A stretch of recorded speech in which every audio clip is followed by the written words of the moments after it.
Hey there, welcome back to another live stream. I am actually going to be alone this time around. I don't really have any special guests in mind, and I think it's rather fitting because I'm going to be watching Home Alone. The only thing that would make it more fitting is if I was alone watching Home Alone, uh, but I'm not. This is a film that I absolutely love. I grew up watching this on VHS, um, along with the sequel. My mom actually recorded the sequel off of cable, but I had the first film actually on VHS officially. I watched it so much the cover got all beat up, and my mom even like put her brain to it and decided to like write my name on the VHS because I actually would take it with me to places and stuff like that. I used to be like that. Like I would just take like my favorite movies on VHS and just go to different places with them. So yeah, this is gonna be fun. I haven't really done a lot of these. In fact, I don't think I've done a live commentary by myself. I think I've always done one with a guest initially at the start, and maybe they left, and then I did it by myself, or I had somebody else. So this is gonna be work in progress. It's definitely gonna be something that I'm definitely going to be learning on the fly. But I want to thank everybody for joining in. Hope everyone is doing well. I want to wish you all a very happy holidays, Merry Christmas. Um, so I'm just checking out the chat here. I'm just gonna wait till some more people join in before I really get started with watching the movie. Um, hey there, DJ. Hey there, Acres of Movies. Hey there, RJ. Hey there, Savage, Seagal, Eastwood, Willis, Samuel, Alex, um, Mark, Cinema Fan 97. And also, I want to give a shout out to Bronson who requested this commentary. Um, Cinema Fan, yeah, I did see the trailer for Karate Kid Legends. It didn't look as bad as I thought it was going to be, but it also really didn't look like anything that special. It just reminded me a lot in terms of the way that it was shot of either the Karate Kid remake or just Cobra Kai. It's one of those things where I'm kind of like, why did they just make a Cobra Kai movie? And why is it just some sequel to the Karate Kid films that also includes the crappy remake as canon? I don't know. I don't understand. Hey there, Matt. Hi there. Hope you're having a good day. Thanks for dropping by. Um,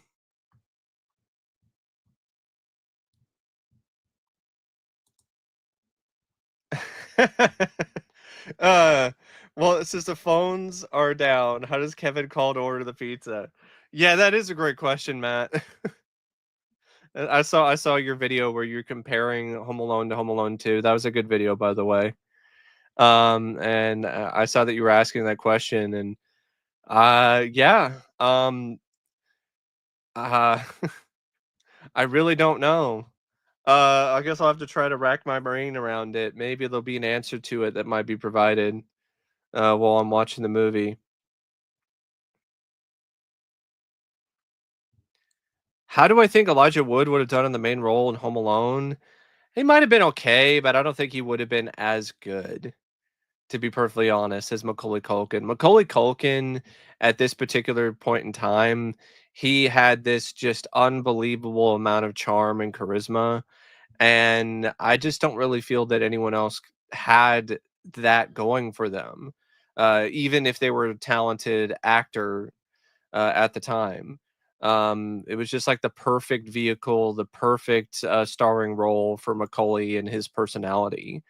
And if you think about Kevin, there are some aspects of his character that with the wrong actor could come across as kind of unlikable. But with Macaulay in the role, you're able to deal with some of those less than likable aspects of his character more than you would have otherwise. DJ, yes, I am doing commentary for 2 as well.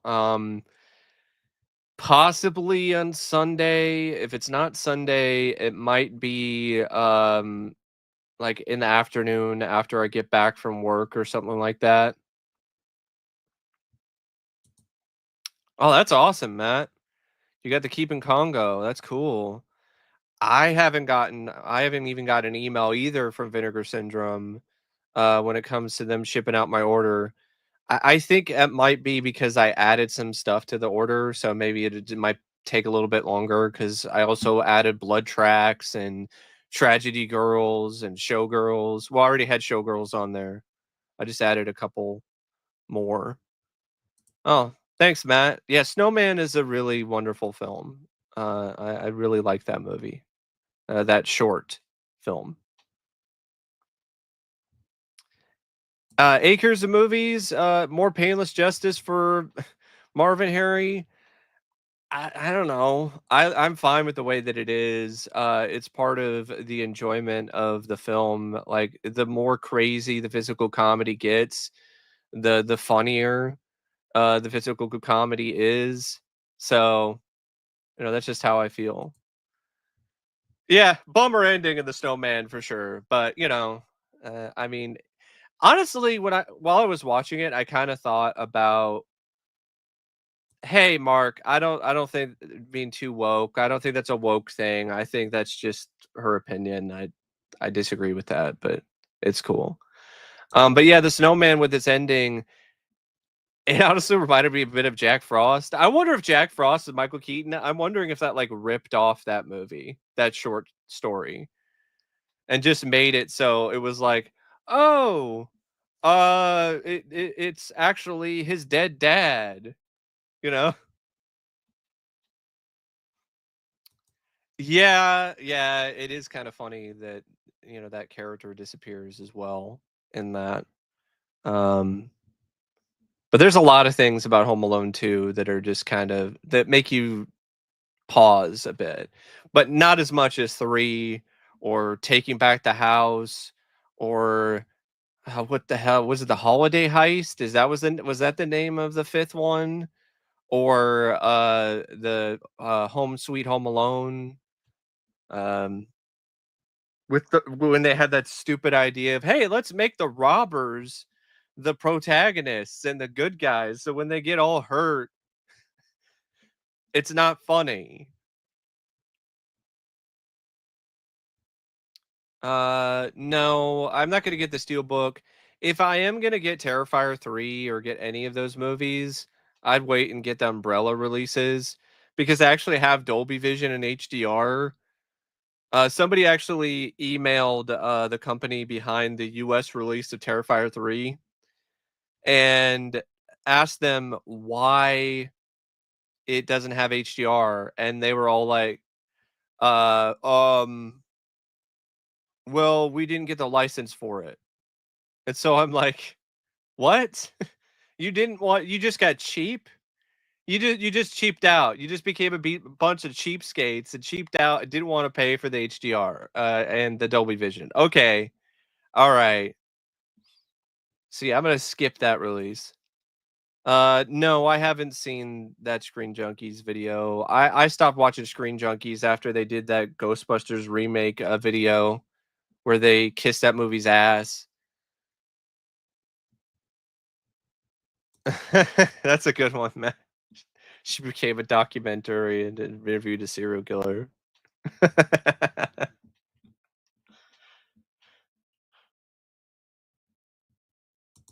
Yeah, that's a good idea.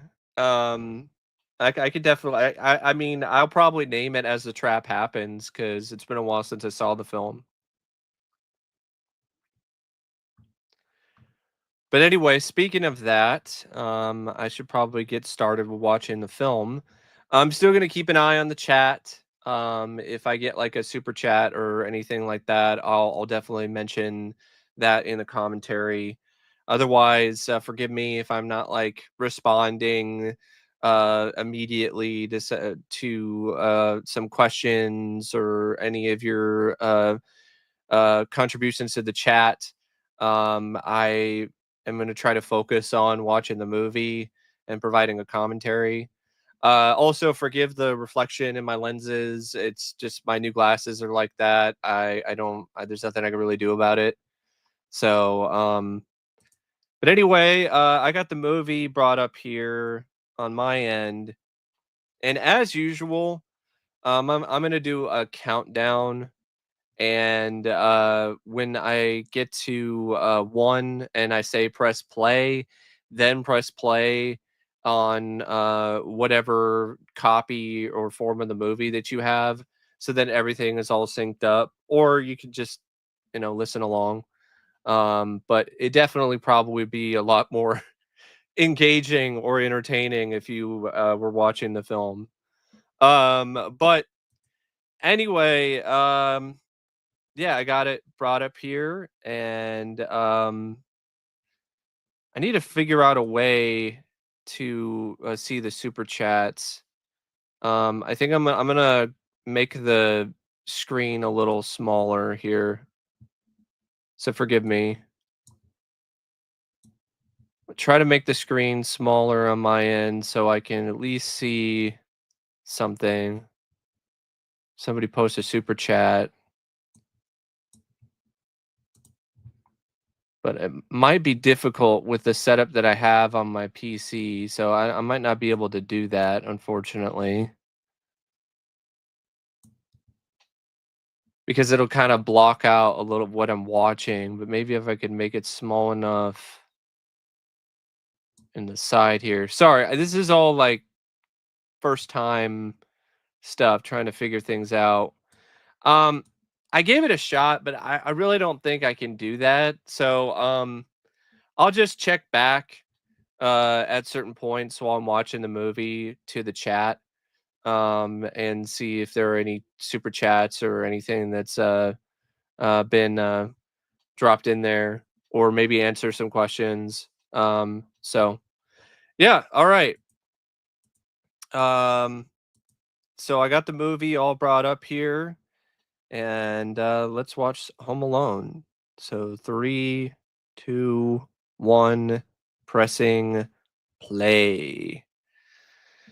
So we've got the 20th Century Fox logo.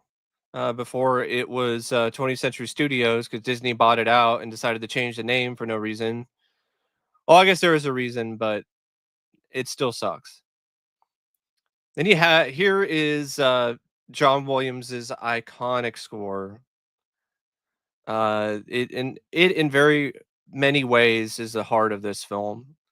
And what's funny is he was actually a last minute replacement. Apparently, I don't know who the original composer was, but yeah, apparently he was replaced last minute.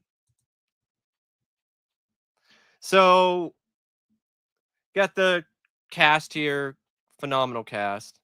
Of course, headed by Macaulay Culkin and Joe Pesci and Daniel Stern, John Hurd, and Catherine O'Hara, Robert Blossoms. I really like the way the titles show up too, with the house and everything. I always felt that was a pretty cool way to open up the film in terms of the graphics. Look at that fucking house, man. You got Raja Gosnell, who edited it, who wound up directing Home Alone 3.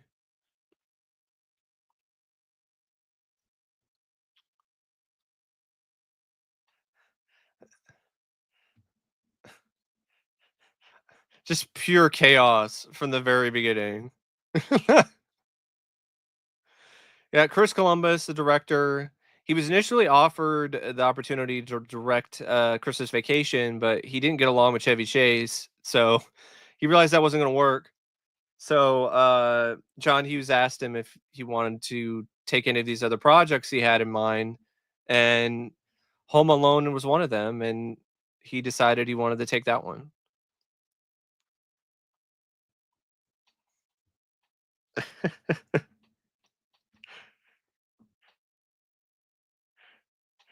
Uncle Frank, man.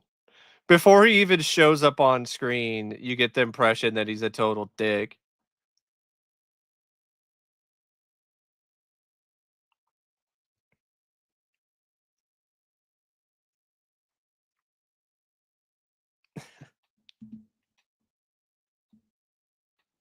Micro Machines, man, that takes me back.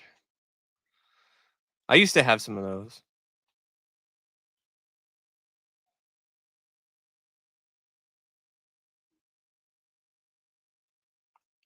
See, this is like a bit where I could see if you had the wrong actor, Kevin could just come across as a little shit.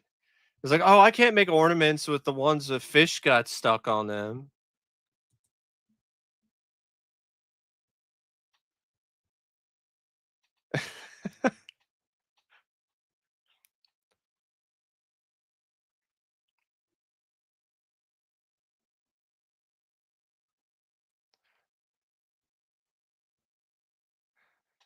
Honestly, as anxiety-ridden as I can get in places with too many people, like, I can't even imagine living in a place like this.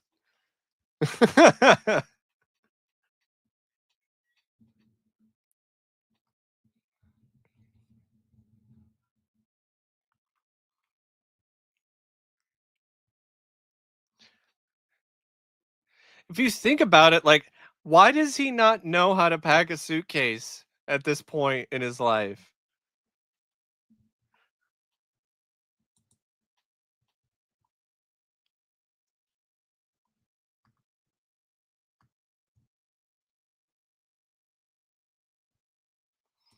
Oh, okay, Matt, that's interesting. Bruce Broughton was gonna do the score.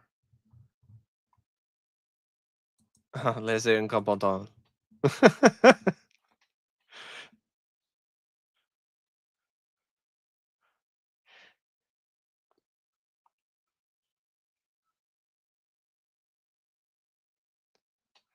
Ugh.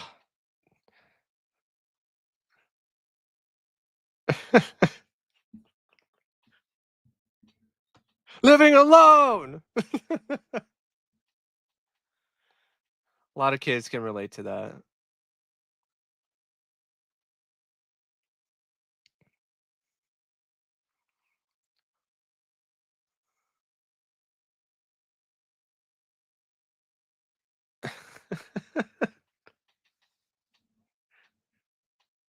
If you think about it, that particular bit there, that's pretty edgy for a kids movie.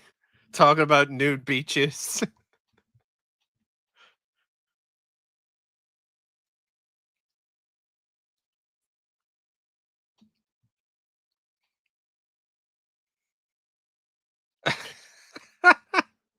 Tefn Rattray.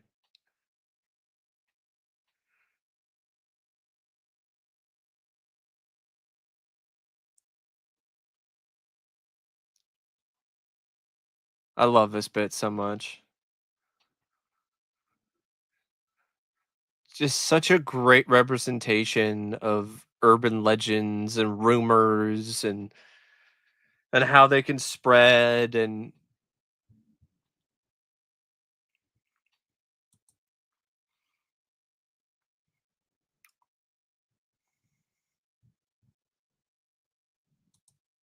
what's funny about this scene is I did not know that Robert Blossom was actually in a horror film until years later. So when I found out he was in Deranged, I was like, "Oh, wow."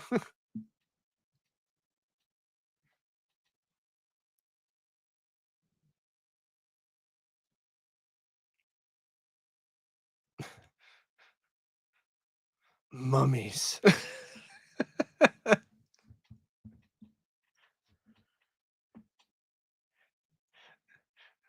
Great editing here and usage of the score too. Like it really does elicit some sense of eeriness and yeah, Buzz is a total douche. But that's definitely the point. I actually what happened was Acres of Movies, Daniel Stern was originally cast, but he was supposed to initially only shoot for 6 weeks and then it became 8 weeks and they didn't want to pay him for that full 8 weeks, so he dropped out. And then that's when Daniel Roebuck came in. But then eventually the studio, figured things out. I love Joe Pesci in this. I would say it's honestly, other than his role in Goodfellas, it's definitely one of my favorite roles of his. He's also great in Casino. I saw something on IMDb that Robert De Niro was considered as well. I don't know about that. Bob Hoskins, I think, was one other name was thrown around to play Harry.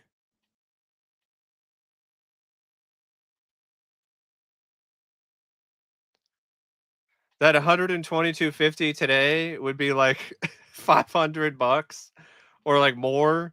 I think adjusted to inflation, it's like like almost $1,000 or something because it's a house that large with that many people.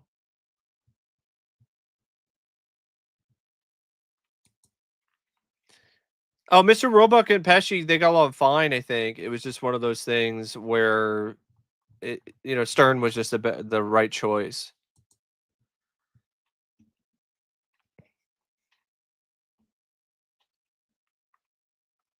Ew, milk and pizza, gross. I always thought that was a gross combination, even when I was a kid. I'm like, I don't want to drink milk and have pizza. I don't want Pepsi either.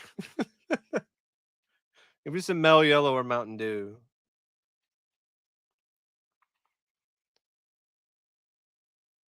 Oh,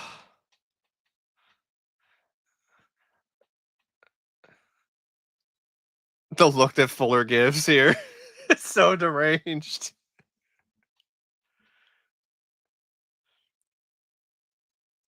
Devin Ratray does such a great job playing such a jerk off. I would have done the same thing. Enough is enough, man.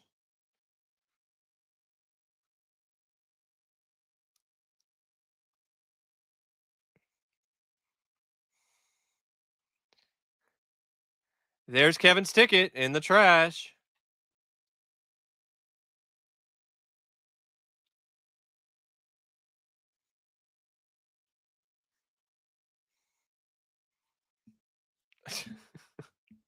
That the actor who played Uncle Frank, like initially, like I think there was actually some other actors that were considered, and one of them was Michael Ironside. Can you imagine Michael Ironside in Home Alone?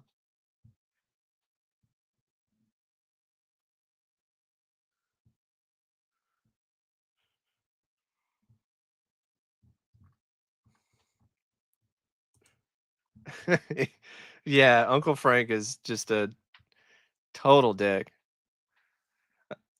I guess he was inspired by Kelsey Grammer, which that's interesting.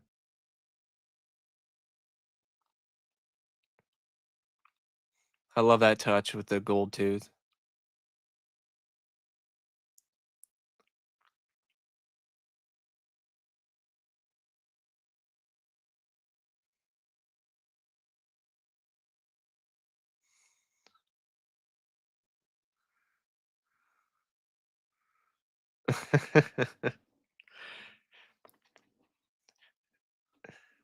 That bit with Harry dressing up as a cop, it shows that they're smarter than you might initially think when you see all their pratfalls and shenanigans later on in the film.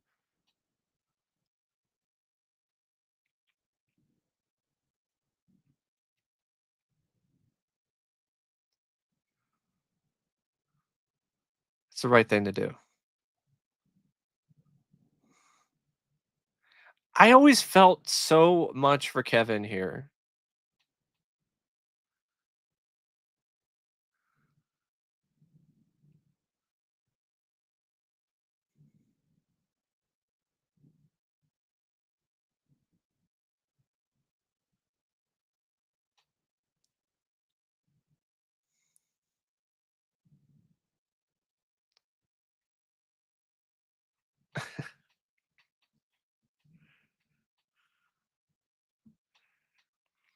It's really what they were. They were total jerks to Kevin. Like, why did they all gang up on him?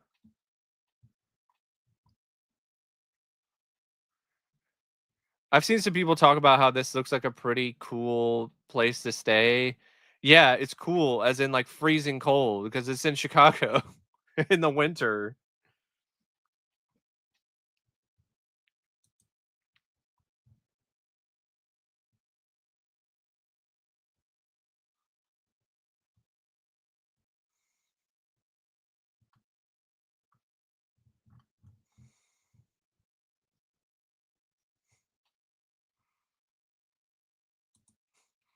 Yeah, it is kind of dark. And then you have the whole like rumors about old man Marley.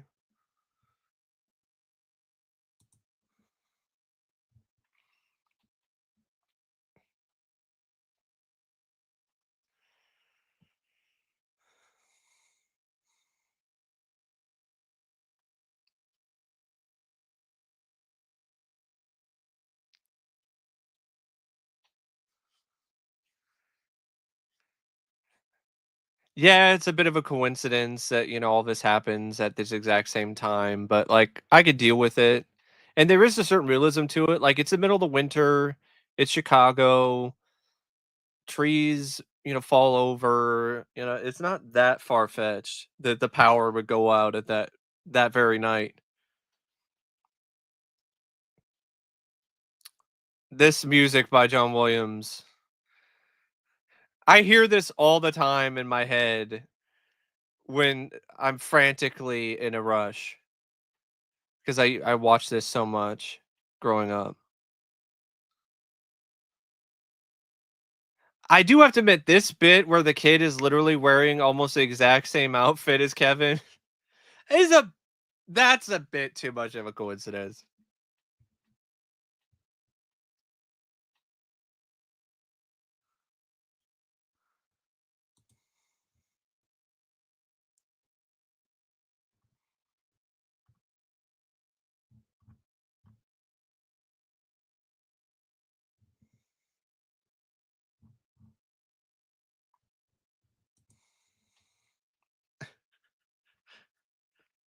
That kid is so annoying. Like that's a prime example of if you had the wrong kid. Like imagine if that kid was Kevin. The movie wouldn't have worked as well.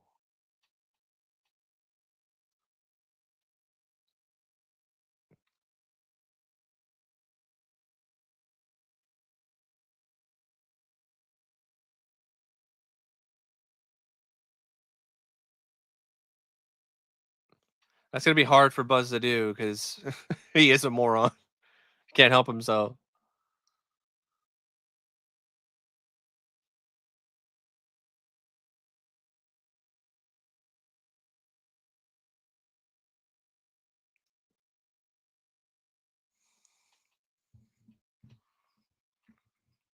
You be positive.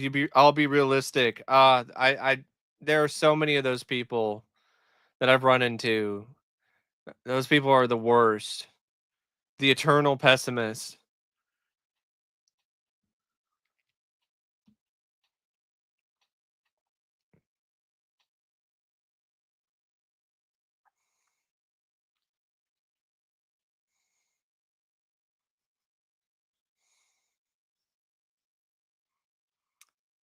They got Run Run Rudolph, which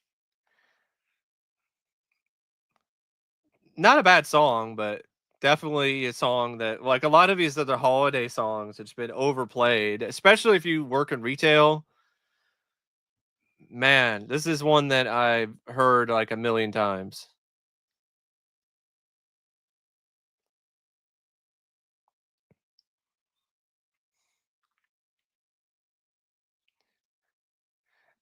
If I remember correctly, there actually was an advertisement for American Airlines that used that clip to promote the airline.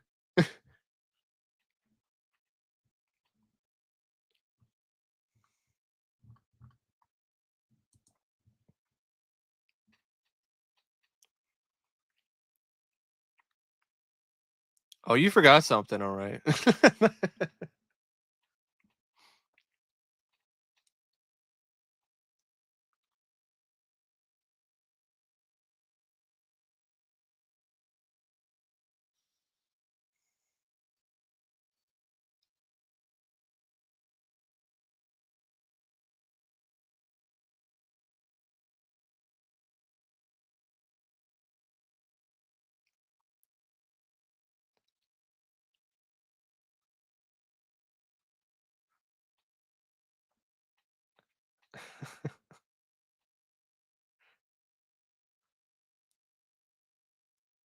Such a great contrast to show the house just full of people and just complete and utter chaos, and then the next day just completely empty.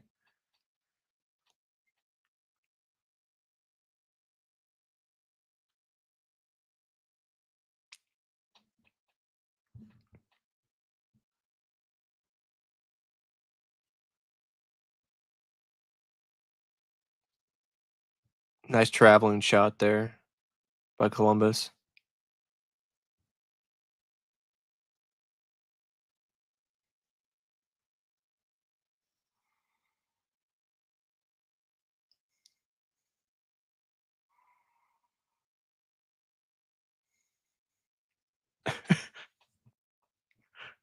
Oh, come on, Uncle Frank. Now you're a thief? What a hypocrite. You're the actual little shit here.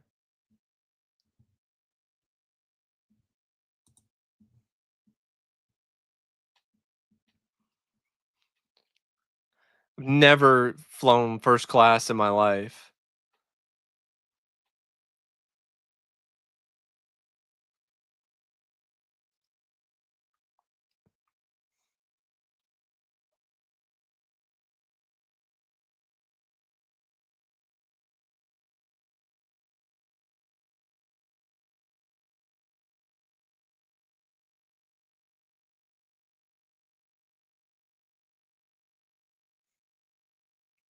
I don't know why. I don't know why anyone would want a pet tarantula. That's just me. There's an incredible melting man poster of all things on Buzz's door there.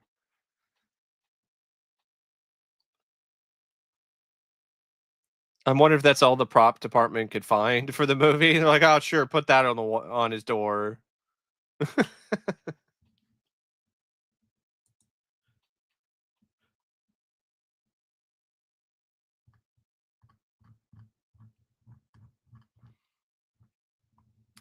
Thank you, Darth Goldust.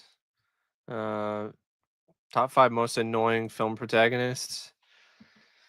Oh, that'll take me a bit to think about. I know The Pest is one of them. John Leguizamo. The 2 kids from the Home Alone sequels after, 3. This is another thing I could really relate to as a kid.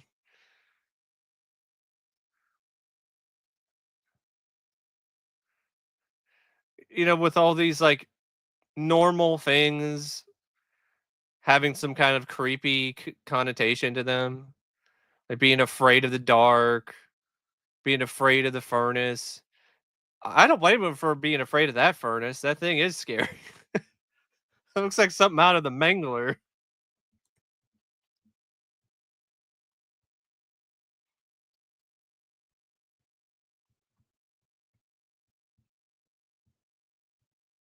Disappear.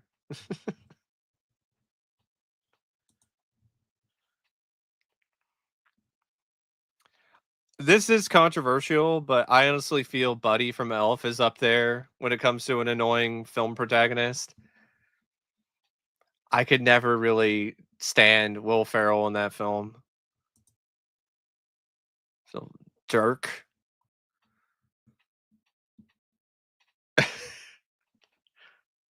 disappear.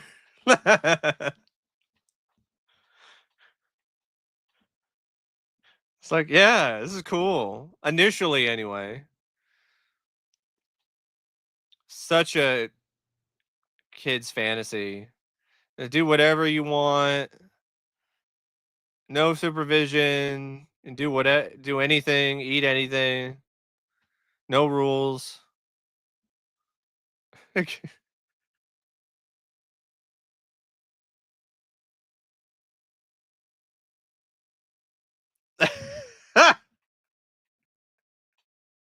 I love that. Some great bit of writing there.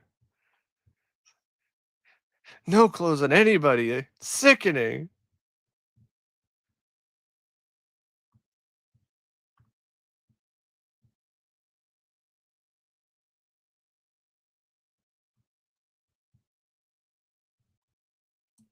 Yeah, Baja, I can do that.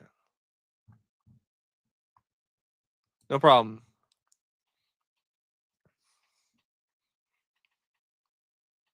I don't know about you, but like I always because of this movie, like there was a part of me that legitimately did want a BB gun, but then I would always be afraid that my clumsy ass would shoot my eye out, like Peter Billingsley in the Christmas Story.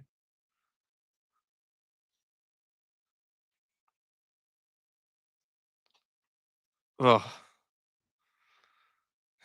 And there's the tape that Uncle Frank wouldn't let him watch.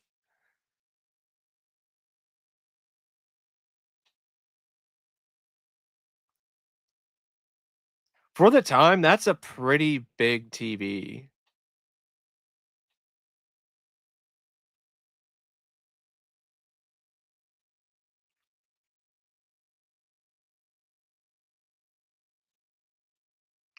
Crunch taters. I don't think I ever tried those.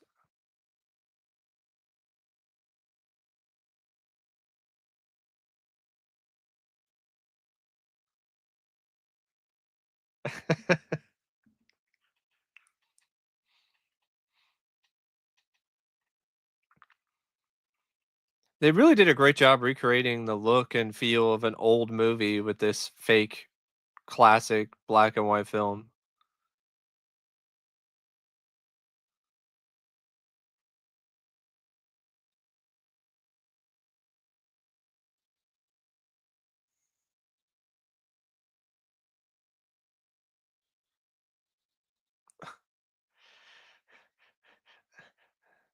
I can see why Kevin's freaked out. Like, that guy's absolutely insane.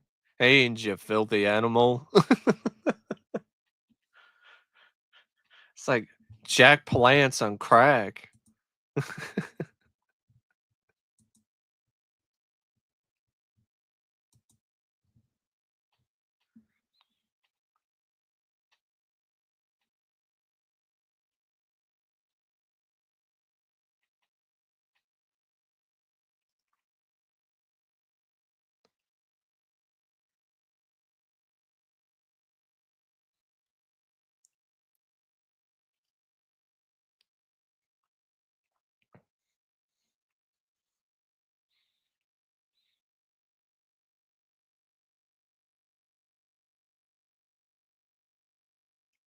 In certain neighborhoods, like that would be bad if you don't close the garage. You'd come back from your vacation and like everything would just be plundered and just taken out of your garage. If you're lucky, like it's even worse to just wind up somebody breaking into your house through your garage. I love that that shot by the way by Columbus. The zoom in and on Catherine O'Hara when she's like Kevin.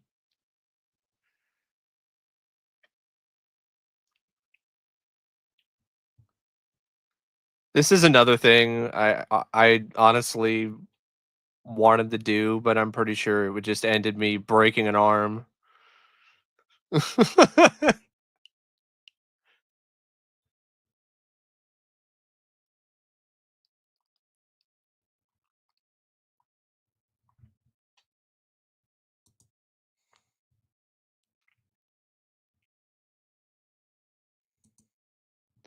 I don't know if it's the same neighborhood. I know that it's the, role that, Macaulay had in that film, which is a big part of why he wound up getting the role for this.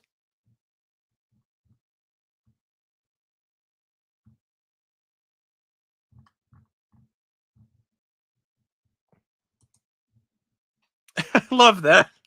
I love it they just look at him like, "What the fuck did you just say?" "It makes me feel any better, I forgot my reading glasses." "Read the room, Frank."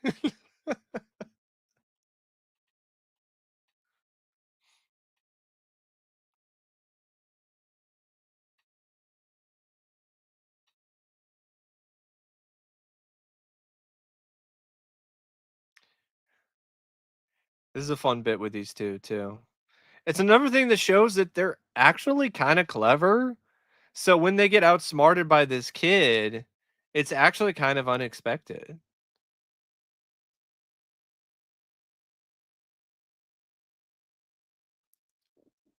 Which is something that the sequels, I have to admit, like, when it comes to the robbers, they completely missed.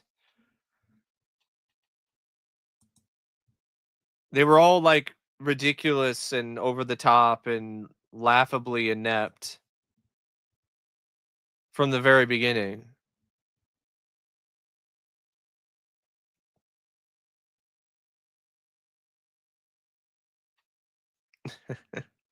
"What's up?"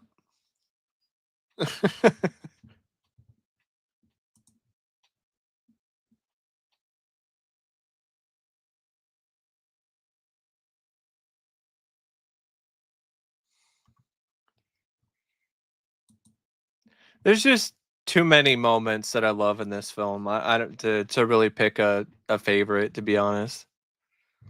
Maybe I could say the whole movie.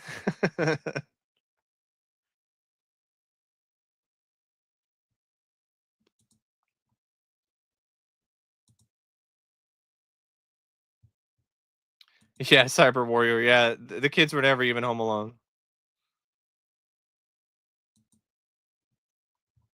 "Hey, who you calling funny?" "Not JP." "You think he's funny?"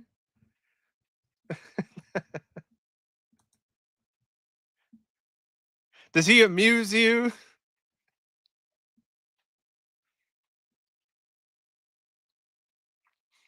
If you think of it, I think yeah, Goodfellas and Home Alone, I think they came out the same year, didn't they? 1990? What a what a crazy contrast that is.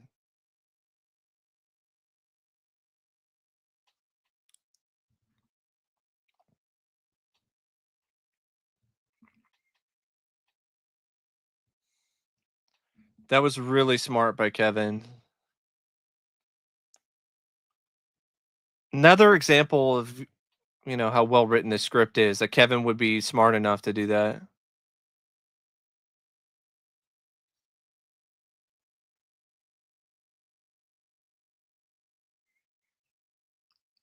Okay, now it's no longer fun being home alone.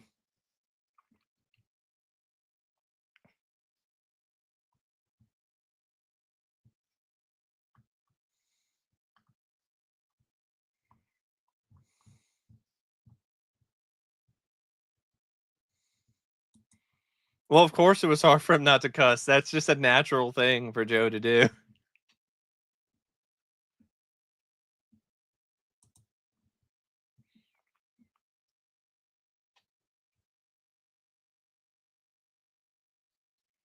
Oh, using a payphone.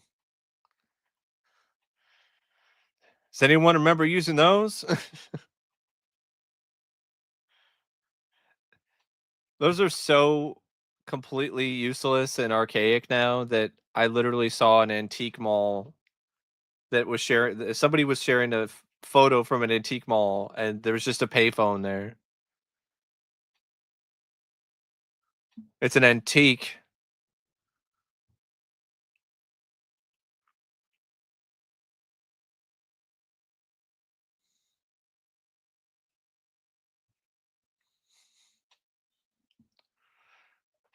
"Well, heard you the first time, Kevin."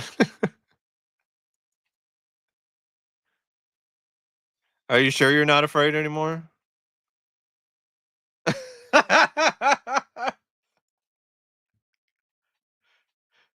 That scream from Macaulay is hilarious.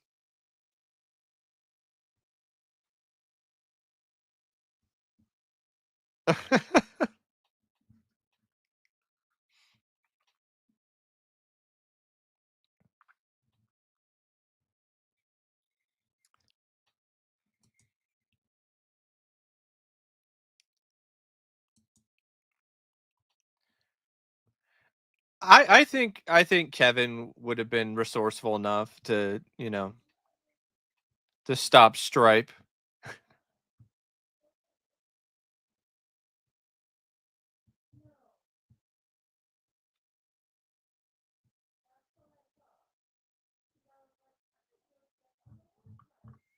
Oh god, these cops.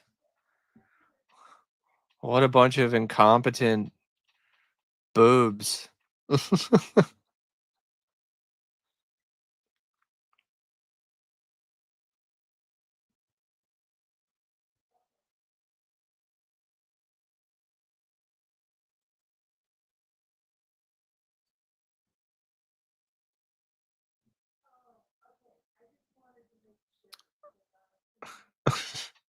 God.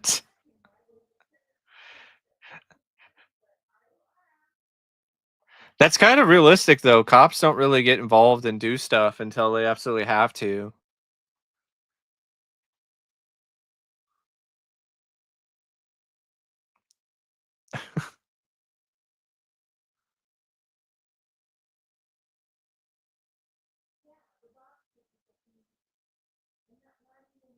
It's about time.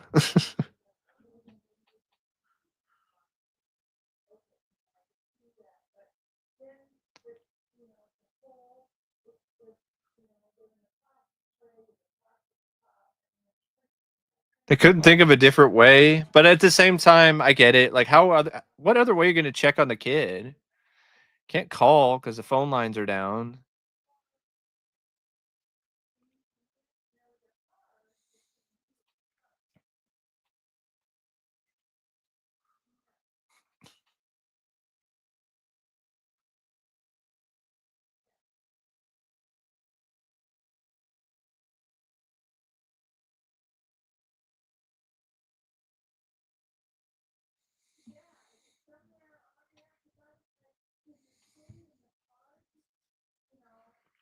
That's the holidays for you.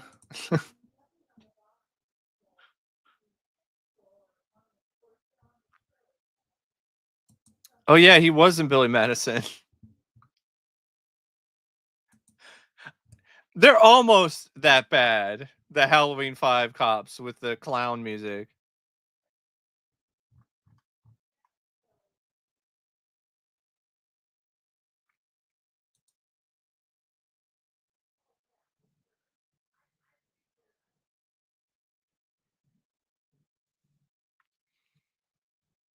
I can't even imagine waiting in the freaking airport this long. I felt miserable just waiting in the airport when I was like on a delay for 3 hours. I can't even imagine doing it for as long as she does.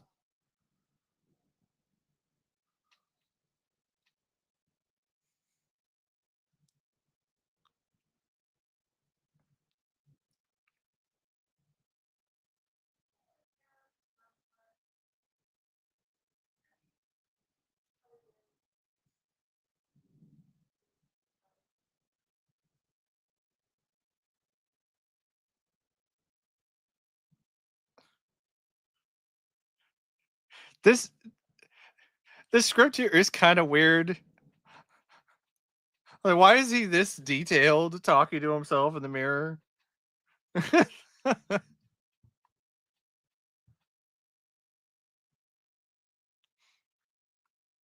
Now you get this moment. Like Kevin didn't really think this one through that well, to be perfectly honest.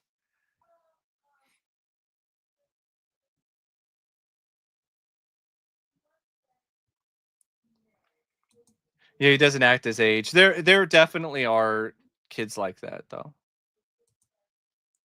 But like really, Kevin, you couldn't find something else to get up there? Instead, you're just climbing up the shelf. Like he's lucky he didn't get really injured here. That's it. The movie's over. Kevin is dead.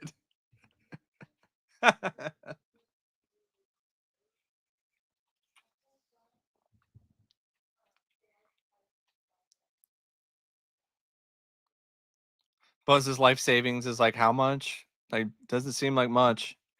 But his it doesn't seem like his life is, worth that much anyway, so since his life savings is so small.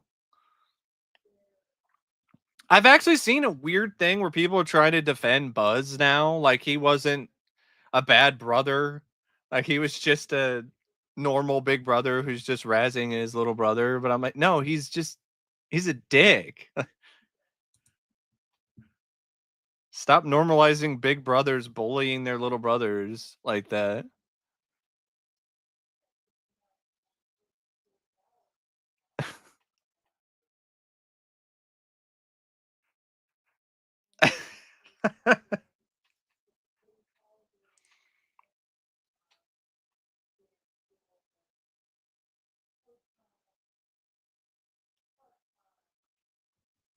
Why is he wearing the snorkel?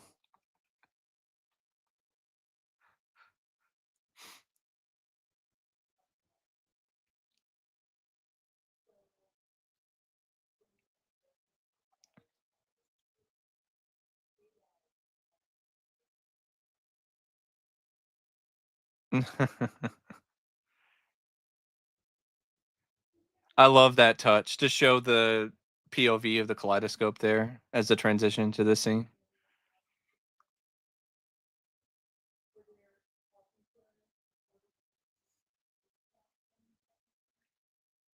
He totally is not like other kids. Like, what kid did you know cared about whether or not the toothbrush was approved by the dental association?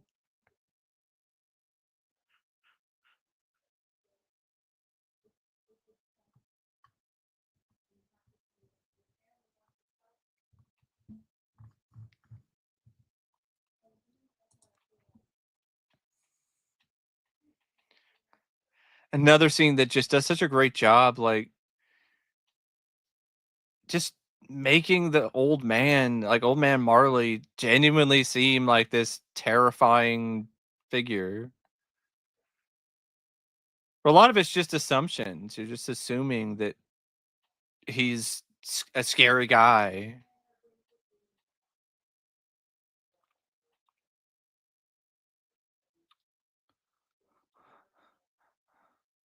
Apparently, that actor who plays Jimmy, his name is actually Jimmy.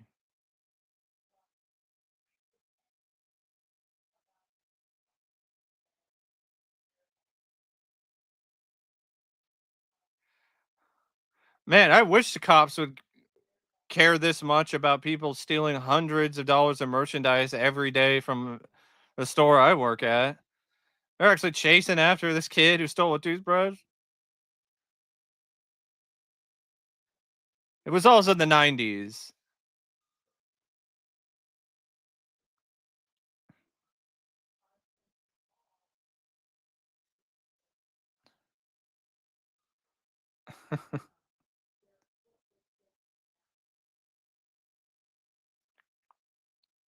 Columbus just does such a wonderful job capturing the whole energy of that scene.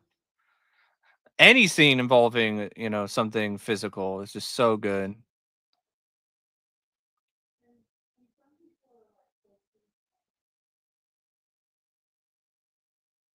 I'm a criminal.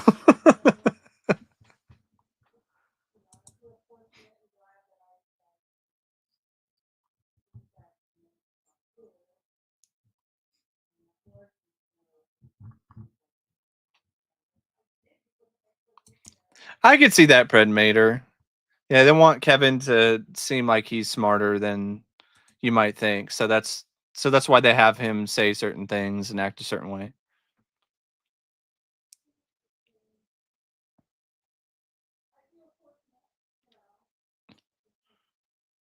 You did again, didn't you?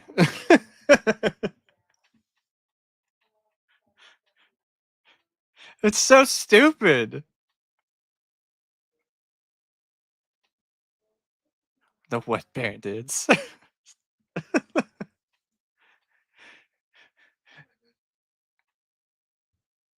It's so dumb because it literally just anytime there's a robbery and you leave the water running, now they know that you did it.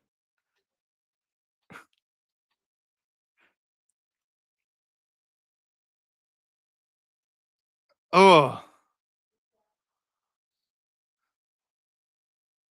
I wasn't that close to a car before, but I've had some moments like that as a pedestrian. Well, except when I got hit by a car. But that was my fault.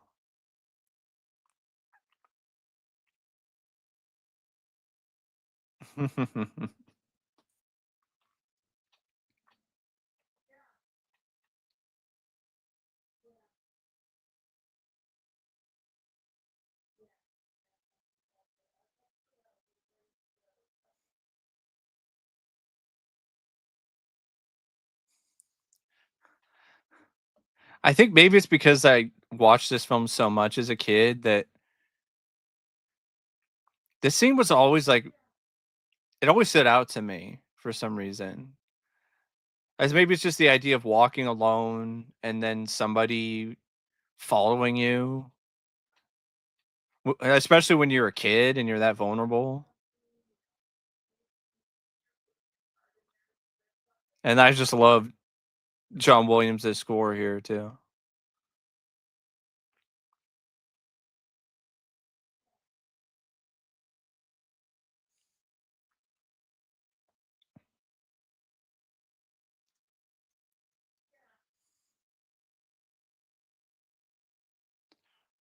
It's like genuinely an epic piece of music by John Williams here.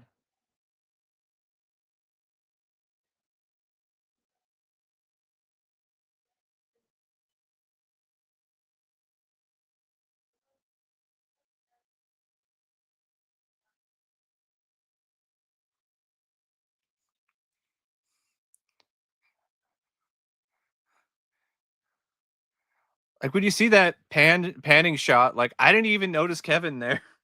That's how good of a job he did hiding.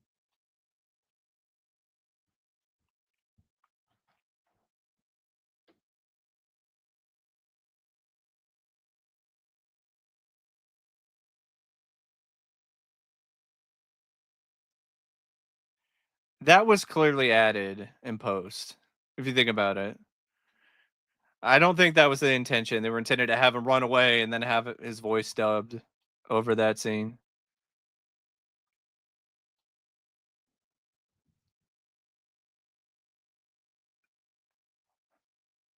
This is so genuinely cool and inventive for him to just do all of this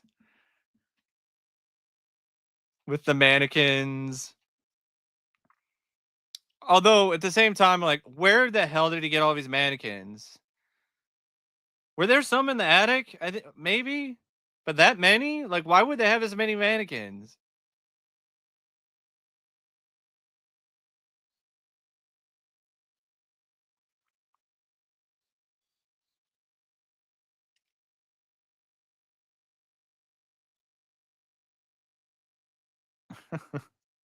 It's so damn resourceful, man.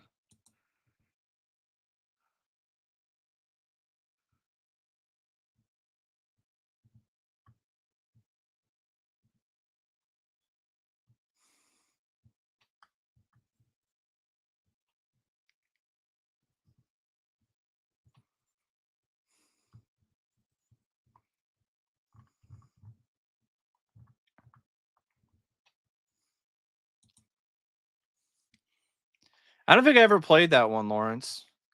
Can't really say a whole lot about it. Yeah, Joe was just so amazing in it. They're fashion magnates. Okay, that makes sense now.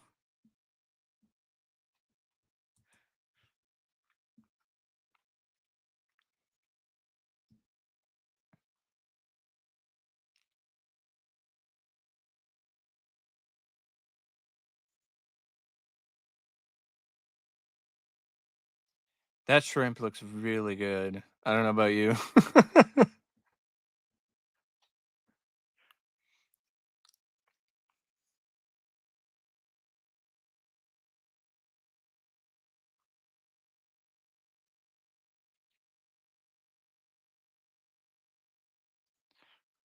Like, you haven't acted like a jerk?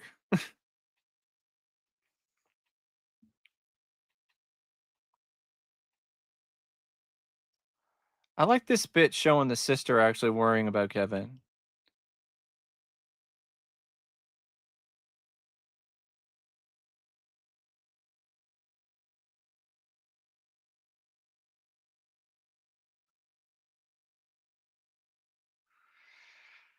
Here's the pizza guy. Yeah, I don't know. I don't know the answer to this. I don't know how he made this phone call. If the if the phone lines were still down, it doesn't make any sense that he was able to call for pizza. It's not like it's now where you can get on a computer and, order a pizza online. It's still a great scene, but yeah, I mean, to be honest, it doesn't really make a whole lot of sense.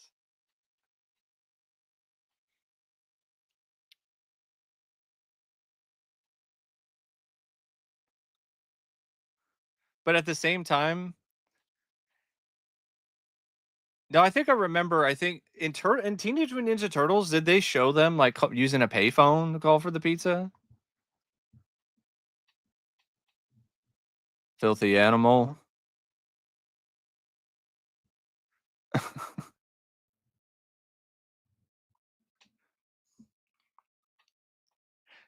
This is kind of a dick move by Kevin, but it's funny, and it is the kind of thing that a kid would do with too much time on their hands.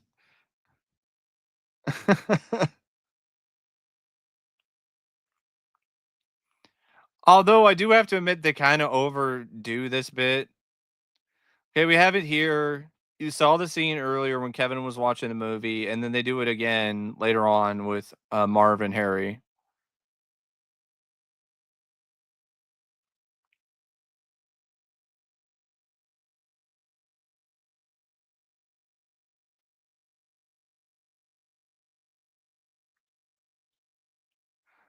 I mean, maybe he called from a payphone.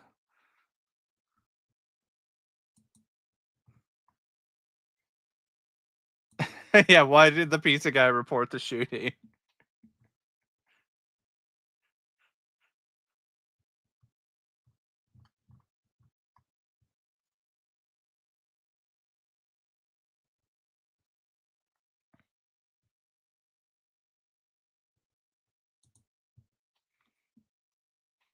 It's such a sweet old couple here.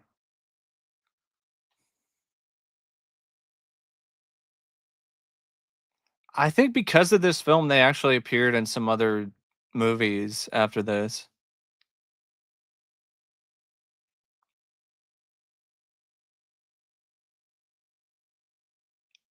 Oh, all right.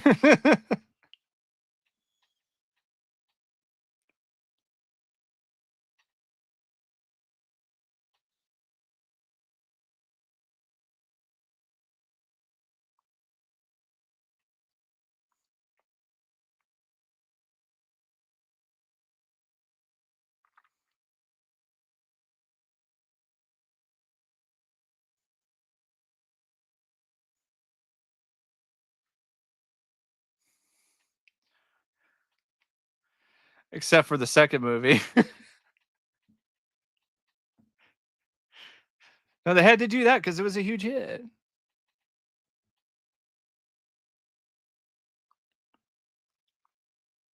The success of this was unexpected, though. Even Fox didn't expect this to be as massive a hit of as it was. In fact, it was originally a Warner Brothers movie, and then Warner Brothers turned it down because they thought the budget was too high. And then Fox decided to come in and grab it.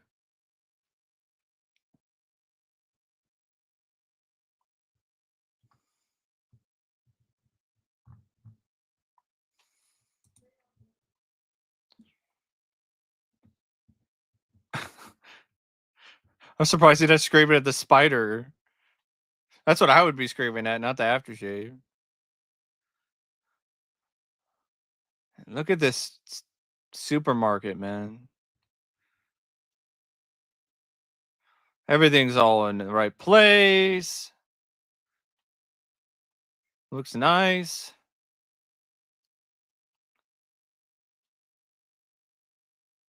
I actually went grocery shopping today before I got on the stream.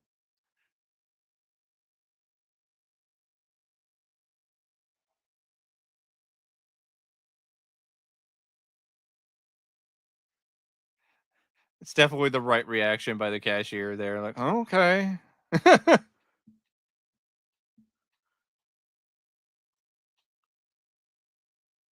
They're not too bad, I like Stouffer's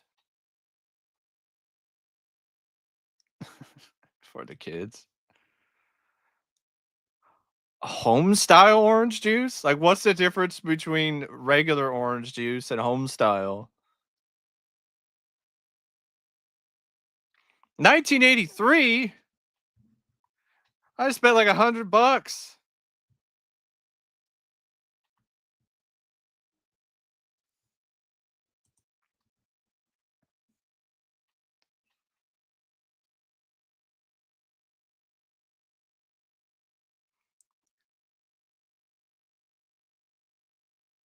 I like the inquisitive, cashier here because she's definitely got a reason to be suspicious.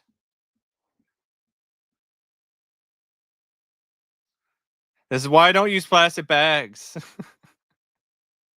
I always get paper. I guess that can be a problem if it's raining, but or if I'm gonna use plastic bags, if I have to, I, double them up. I double bag them because I know for years, like, I always had this fear that that would happen.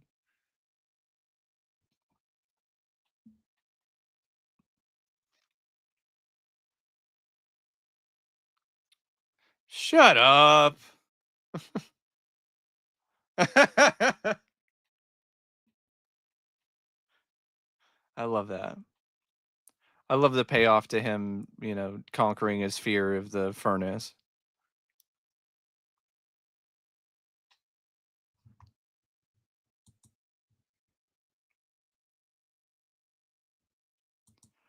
Oh, I like Hudson Hawk, but I definitely like Home Alone more than that.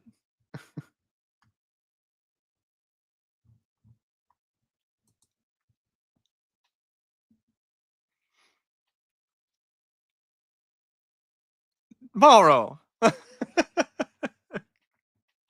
You're such a great comic duo. Now.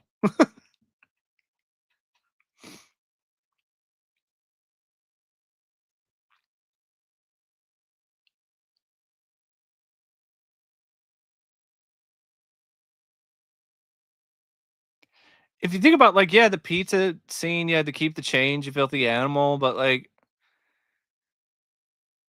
you could've not even had that scene and just had this scene. Th But I get why it was there.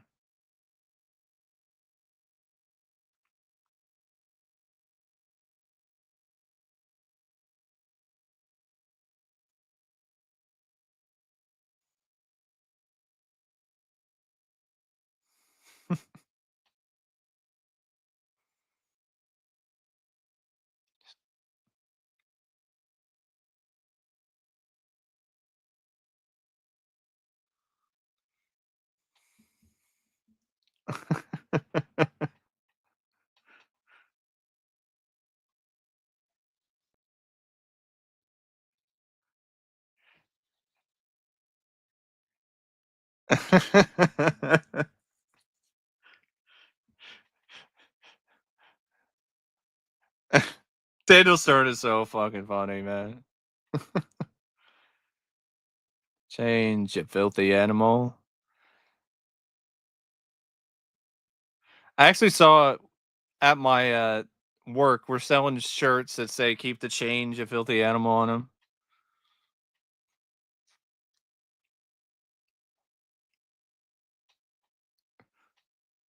I love the way Daniel Stern acts in this scene. Snakes?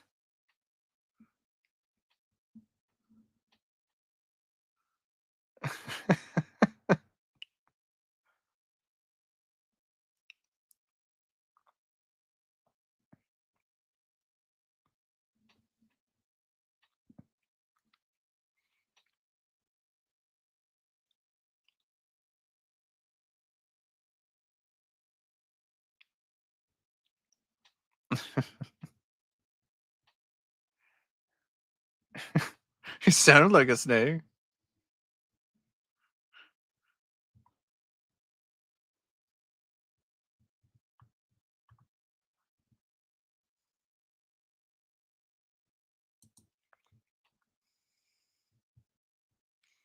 I think the weird look was just there to establish it, the first impression that he's a creepy guy for the audience. Not really anything more than that.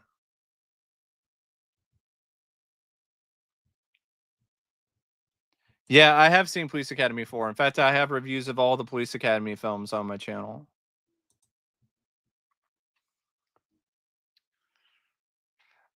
Catherine O'Hara is so great in this scene.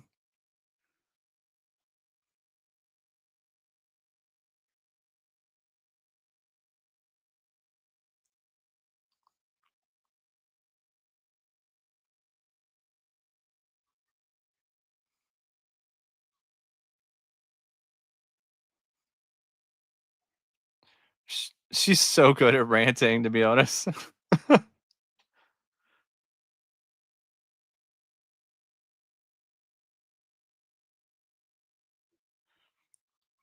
That guy in the beard, there's some dumb urban legend that people think that's Elvis. I'm not kidding. Like, there's actually some stupid urban legend where people are saying that that guy in the beard is Elvis. I forgot John Candy. Oh man, I miss that man so much. He was not only funny, but he was like legitimately a great person. Like he would go out of his way to make people's day, help people on the side of the road.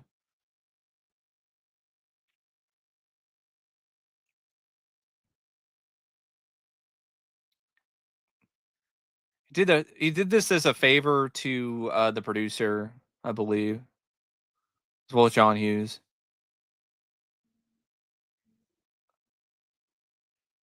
It's fun to see him, work with Catherine here too, because they were in SCTV. Sheboygan.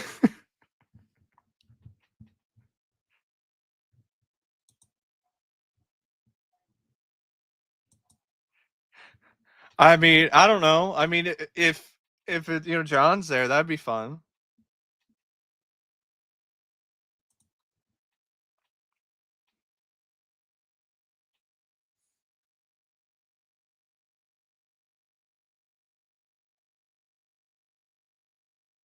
This is like legitimately something John would actually have done. That's how genuinely sweet and kind-hearted of a man he was.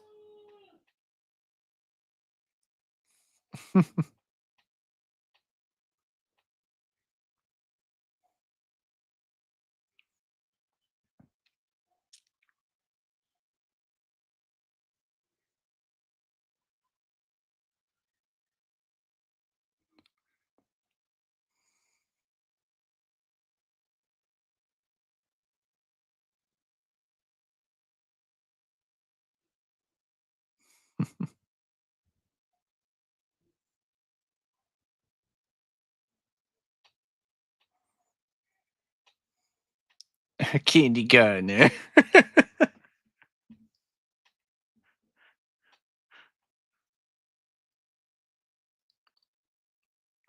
Kevin did an amazing job setting up that tree.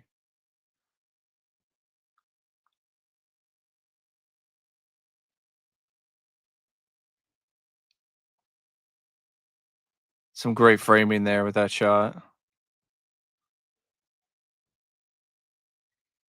with Joe Pesci looking in.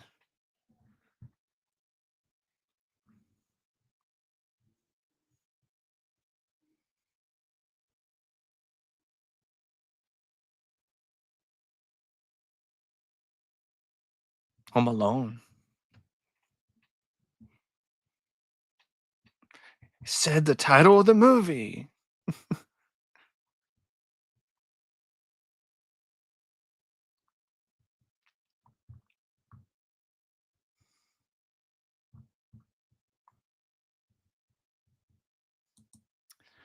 I mean, an actual Home Alone 3 with Mac and everybody back, like, nah, not really. I mean, they already stretched the premise with Home Alone 2. I'm fine with it just being 2 movies.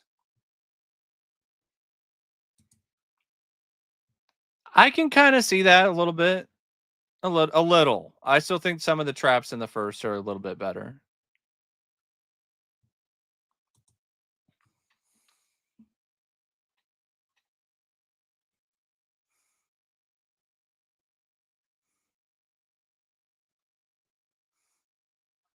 I knew, Weird Al Yankovic loves Polka. I wonder what he thought of this.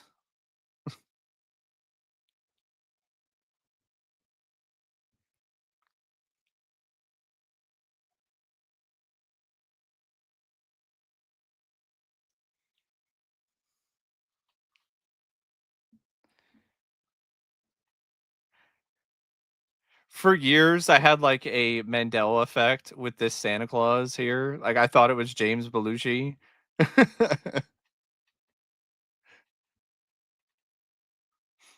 It's definitely not. I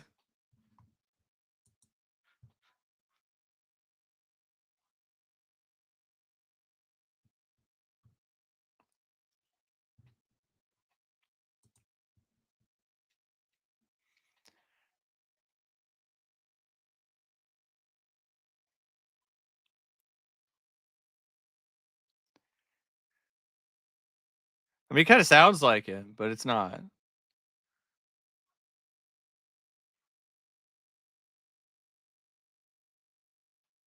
I guess Chris Farley auditioned for this role, but didn't get it. I'm kinda surprised he didn't, to be honest.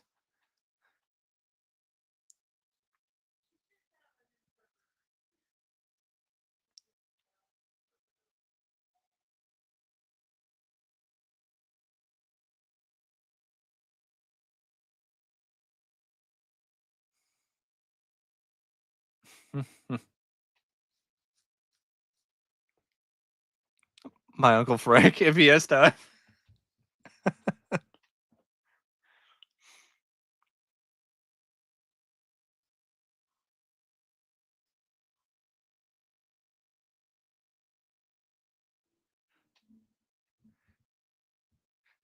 Tic Tacs. Honestly, you should have just give him nothing. Really. Give him Tic Tacs.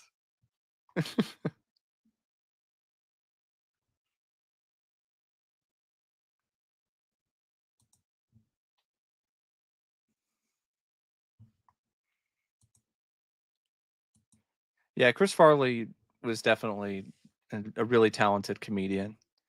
Um, I don't know about any role, but can make a lot of roles work.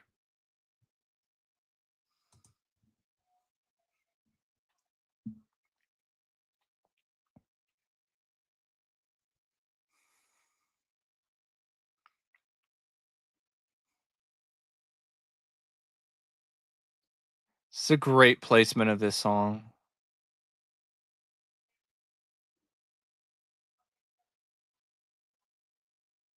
Good acting by Macaulay there too.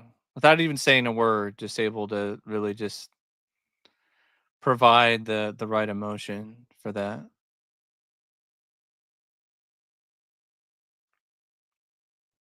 And I think a lot of kids who didn't have Christmases like that, they could definitely connect with that too.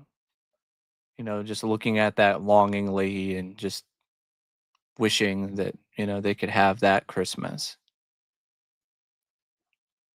And then, of course, following it up with this scene when he goes into the church and starts talking to the old man and really gets to know him, realizes he's not all that bad.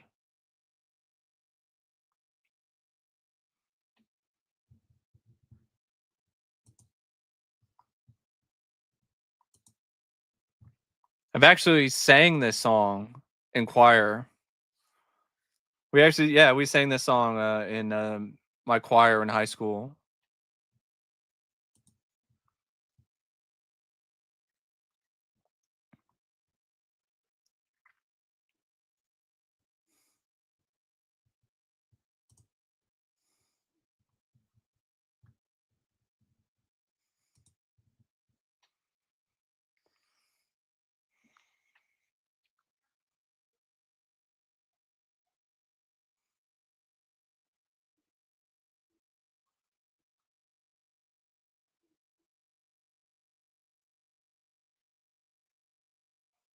This really is just a very beautifully, put together sequence.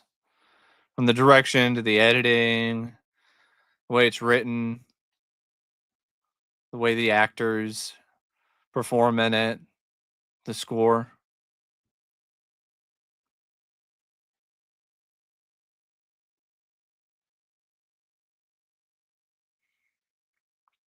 And the way they presented him as this genuinely kinda creepy figure is what makes this scene just so great, so genuinely impactful. There we go.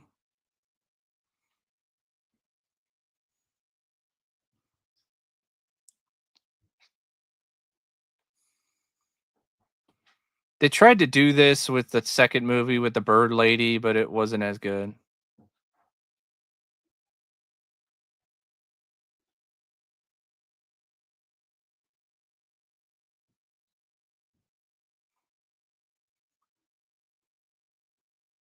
Mhm.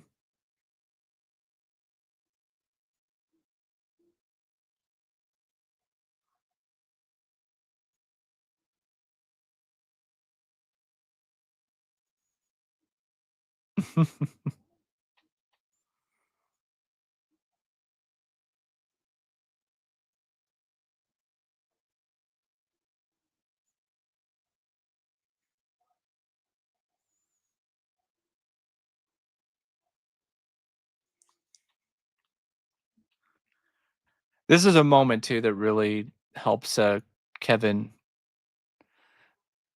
become just a much more likable character overall because they have this moment where he's humble.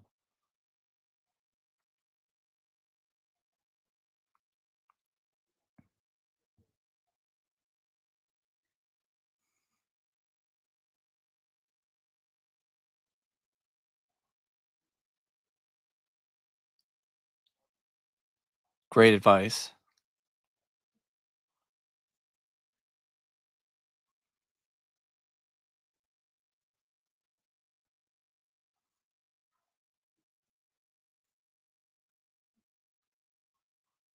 So sad.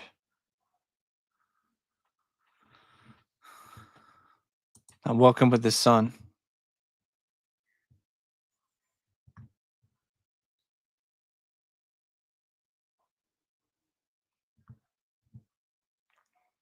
Oh, I didn't know that, Bronson. Huh, okay. That might have been a good scene to put in the film, to be honest.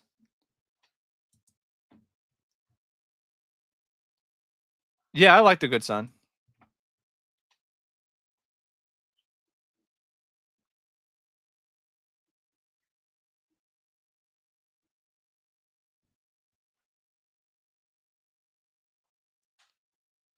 This is something that happens a lot with families. They have fallings out over dumb things, stupid arguments that go on for years.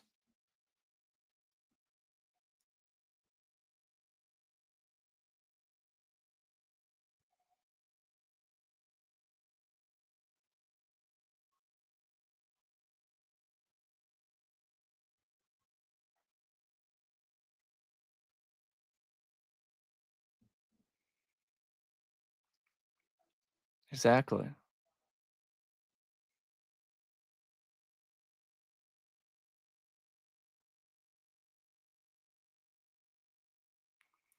That bit always hits home for me because,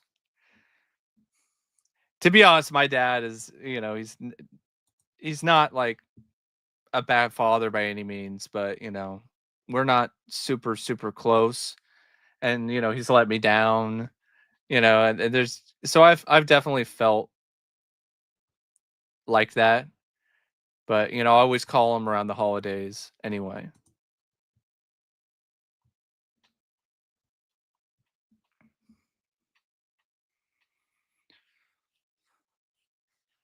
Macaulay's acting in this scene is just great. Another example of why he was such the right choice for that role.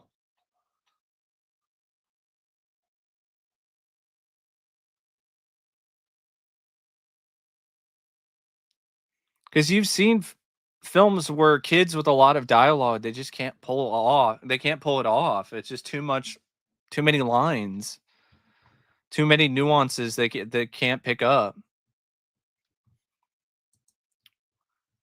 Ah, it's getting ready. More epic music by John Williams, man.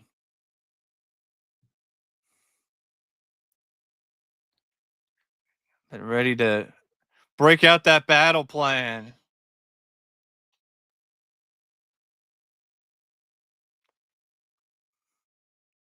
I like the structure of the script too. They save all of this for the finale. They don't like give too many traps away or anything like that earlier. So then when you get to this point, it's just such a awesome payoff. Have to defend it.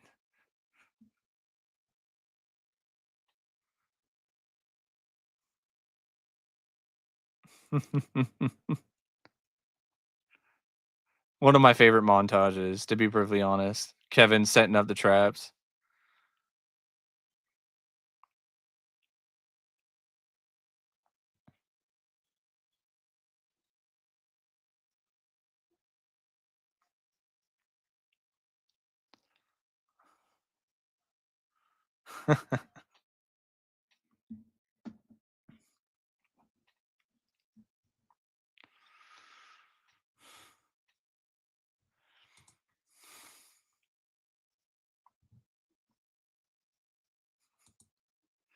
Nah, I don't think he would have been the right fit for the Matrix.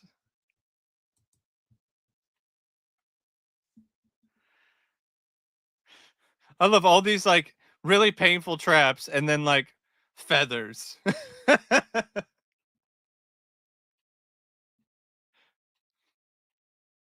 Just mildly inconvenient feathers.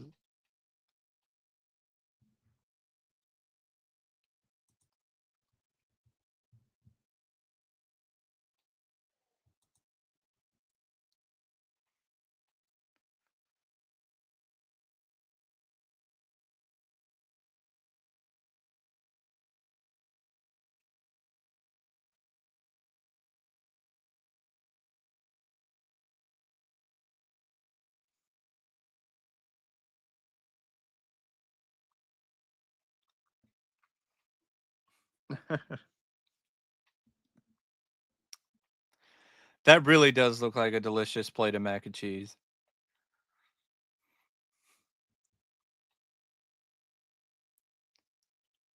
I like to add stuff to my mac though. I like to add like some chicken or something like that.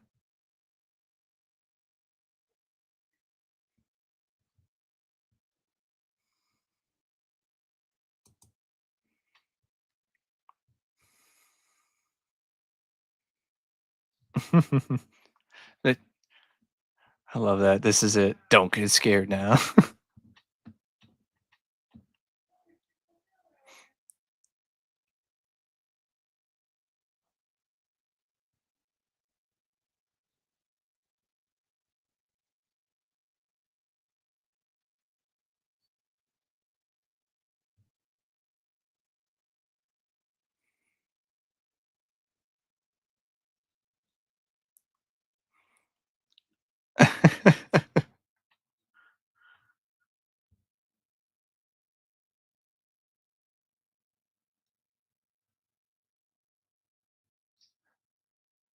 Ooh.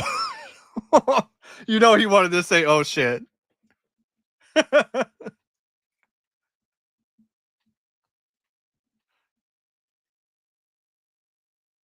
That's the kind of stuff you do when you want to keep monetization if you're at a certain point with your YouTube channel. Ah, friggle fraggle.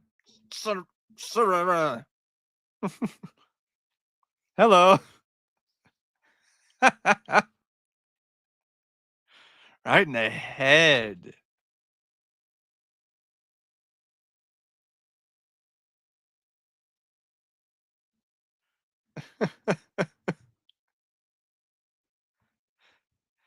The physical comedy of these two is just insanely funny.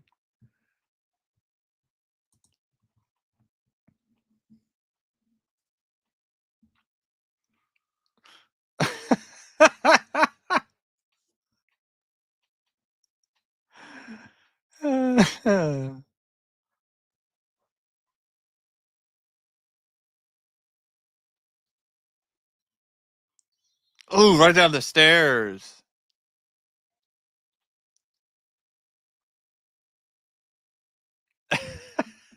I love the delayed reaction. Falls down the stairs, doesn't say anything, and then he's like, "Oh!"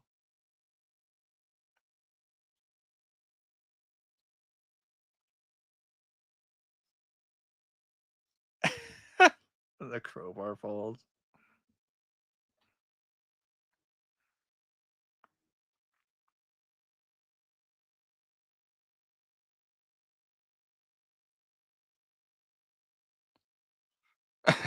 Again. Oh, on his head too. I could have broke his neck.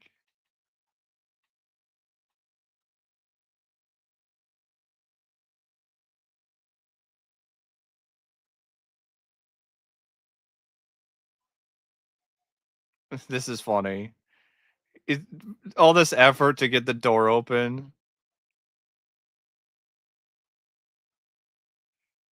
And it's like, oh, why don't I just try opening it? It just opens.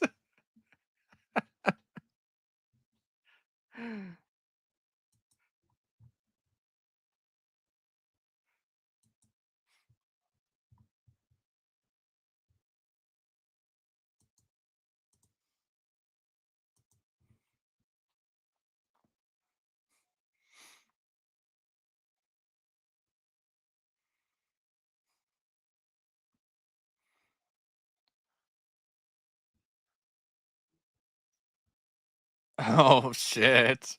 Oh,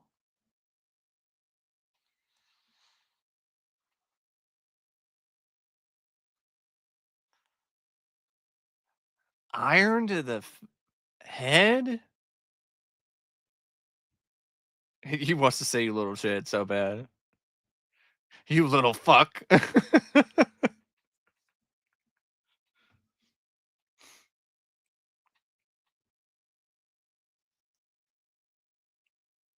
That's gonna hurt. Ooh.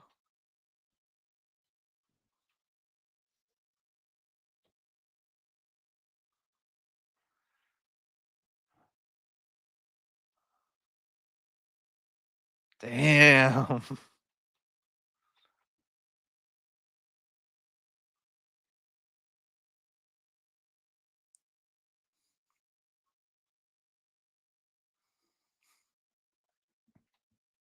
Avatar.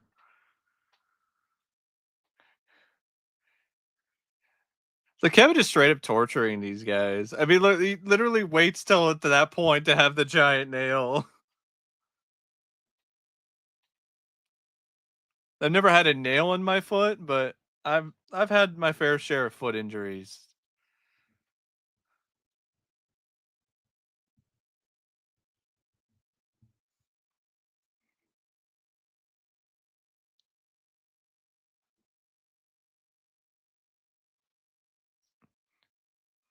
This is definitely one of my favorite traps. Burn- Just a torch.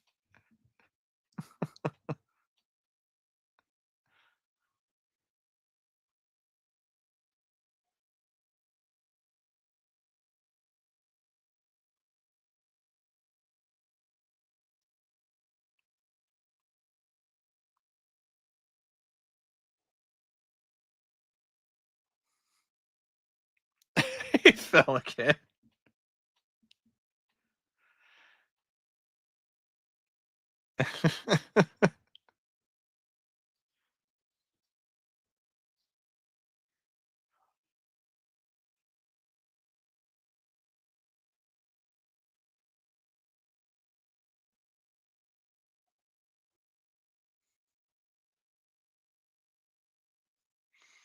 I'm surprised Marv can still walk with a hole in his foot.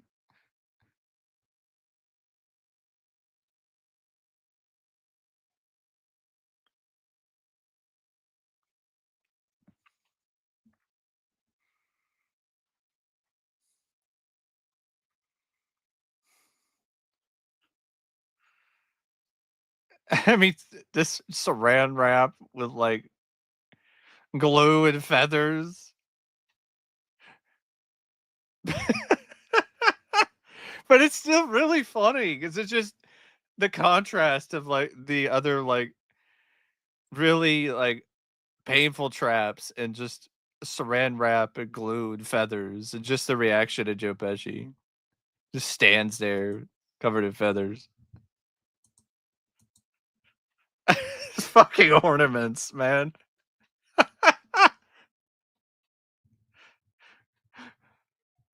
Oh, the sound design there. It's the sound of the ornaments popping. Makes me wince every time.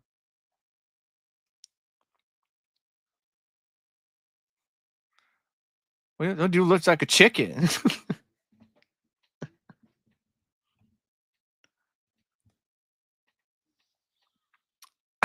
Oh, damn. Thirsty for more.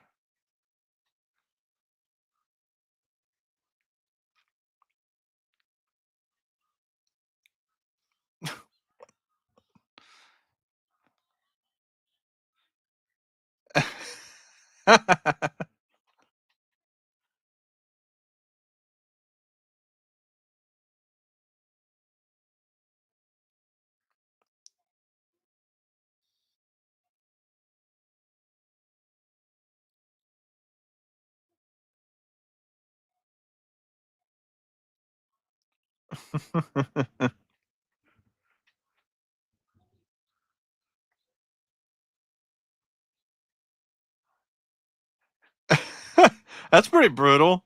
Snap off the kid's cojones and put him in motor oil.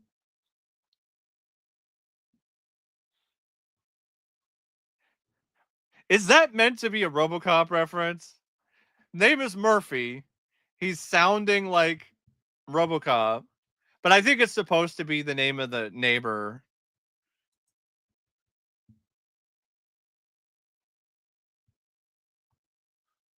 Spider. The spit. I would say this isn't really a trap, but this is my favorite. One of my favorite moments in the movie for sure.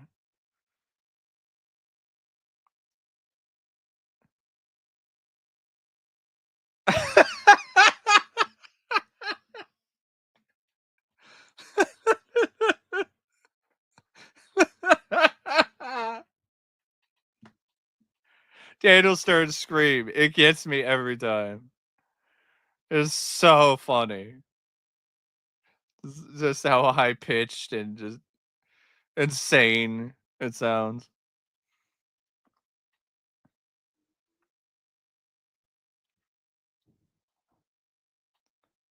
I love the bit that follows it up too.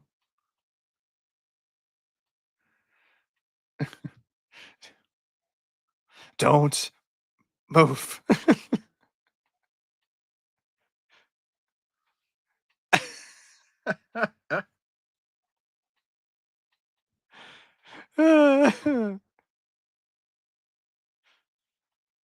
Here, how do you like it, huh? Jerk.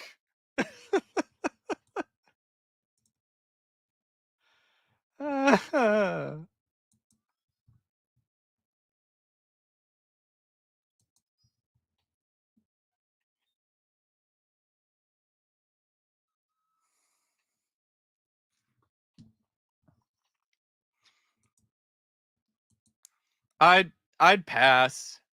I'm not a good enough actor, and definitely not good at when it comes to physical comedy, and I don't wanna be a part of a Disney Home Alone movie.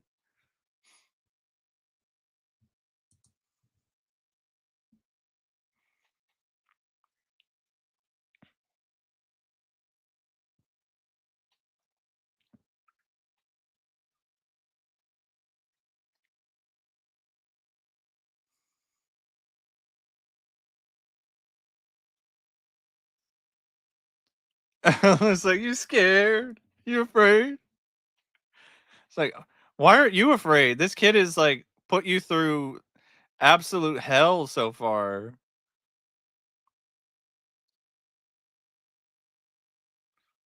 I really think it's just a regular rope." Doesn't have something up his sleeve?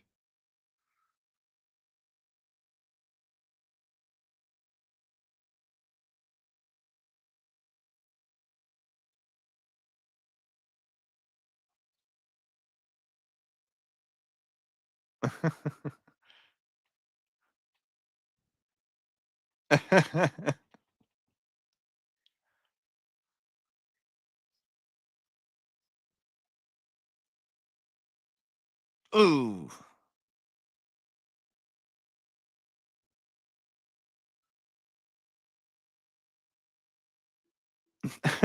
Just look at each other.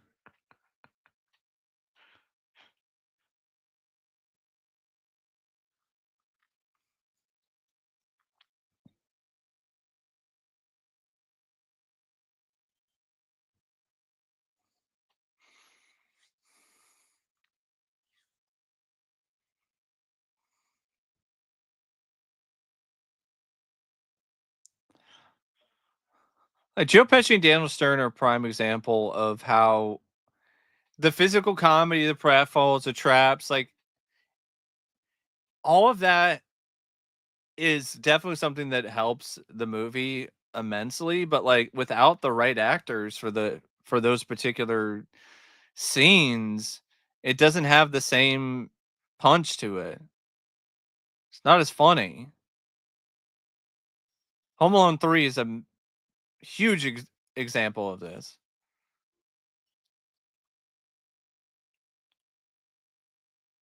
And Joe Pesci had a certain intimidation about him too, despite, him being willing to play the fool. I mean, this bit,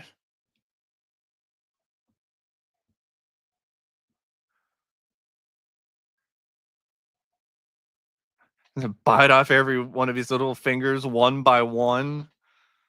Sick.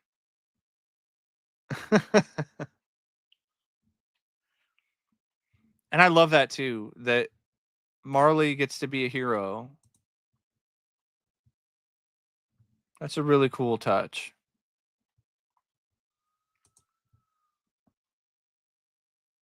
Now the cops show up.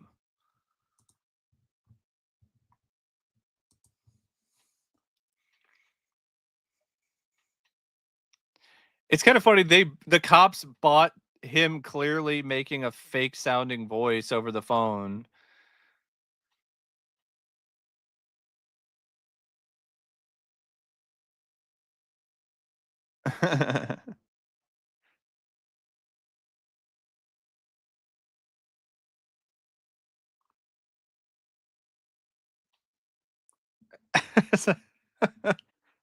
Shut up.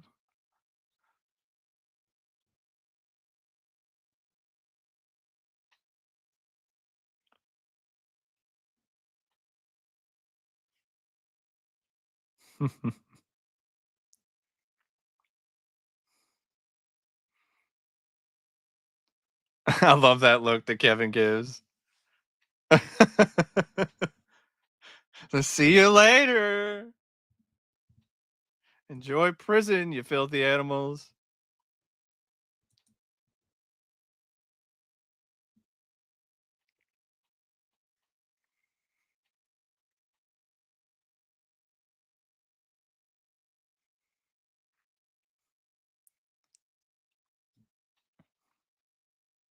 I mean, for just a kid, I mean, what he did here is incredible.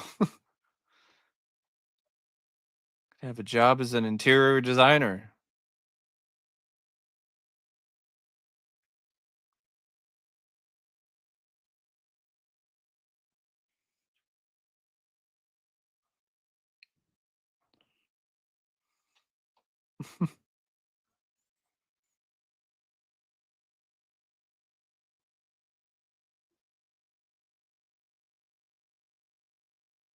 Never even met his kid.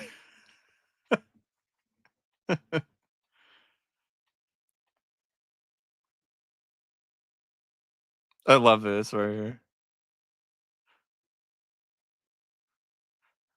I left him at a funeral parlor.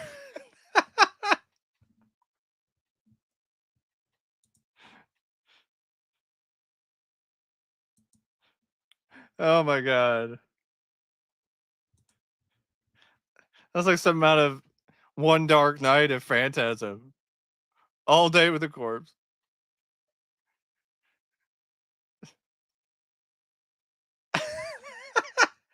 He was okay after 6 to 7 weeks. And he just started talking again. Ah, John is so funny.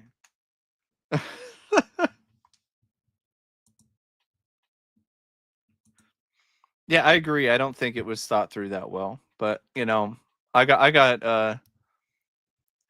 I gotta, save some thoughts for that when I do the commentary for that one.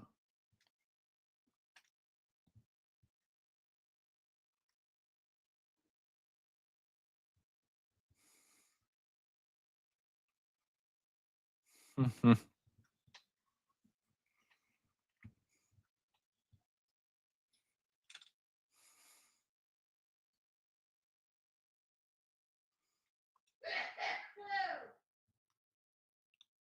I like how they set it up, kind of a bit of a fake out. You think, "Oh, his wish didn't come true for Christmas."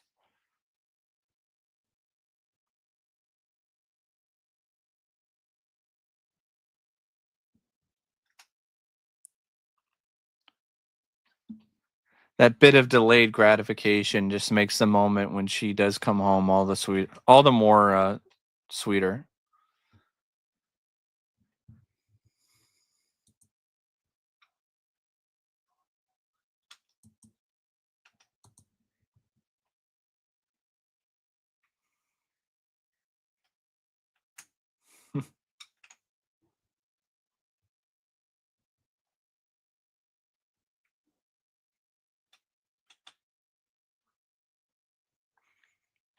Gotta admire his work. It's amazing.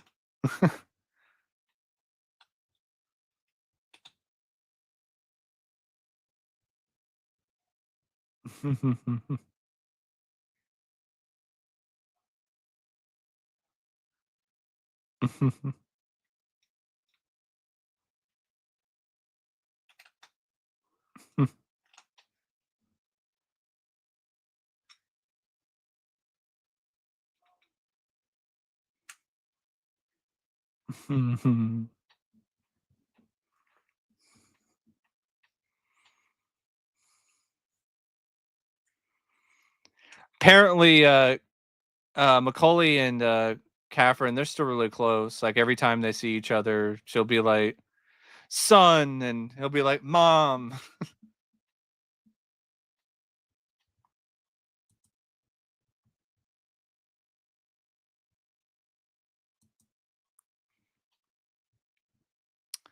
I wouldn't say Adventures in Babysitting was necessarily something that was like a setup for this, but it definitely did help Chris Columbus, it gave him some experience.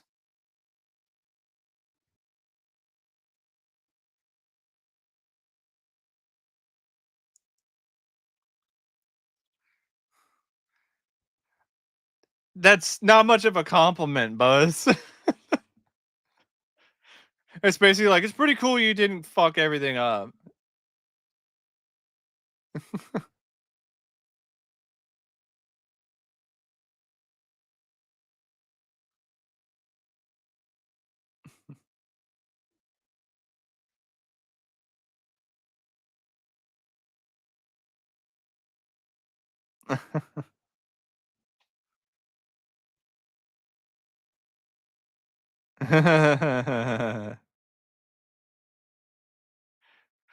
That's actually kinda funny when you think about it, because he was hanging around in the other house when, Harry put him up on the hook.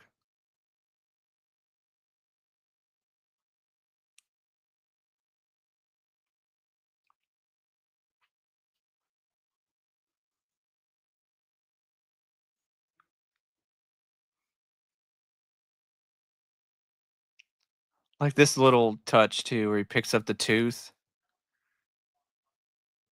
just some random gold tooth. And then this payoff here. It's just so heartwarming. No dialogue either. You don't even hear him like talk to his son. You don't need it. Just the music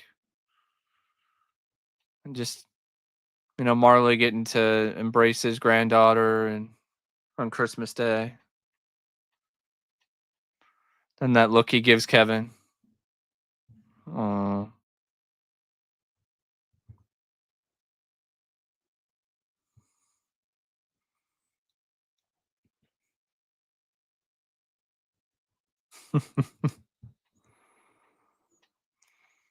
This captures the holiday spirit so well.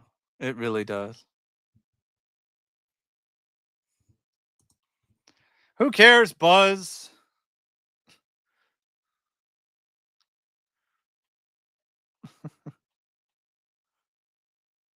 That's Home Alone. Christmas classic. Um, Still holds up really well. A lot of the, stuff that people say about it, like, oh, it's dated or it's this and that. Like, I I think that's a bunch of BS. Like, I think the film holds up really well.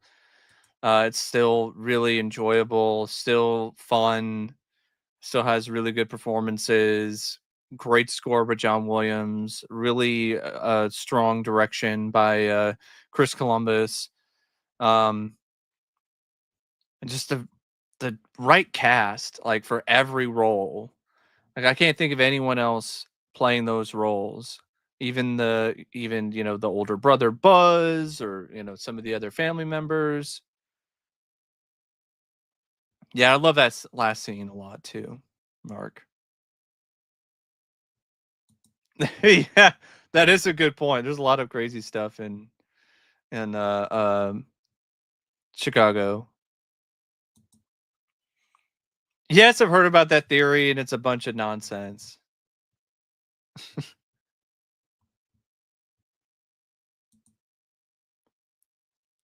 Yeah, it didn't really need sequels. It was fine as a one-off. Like they tried to recapture the same magic in the second film, and it just didn't really work the same way.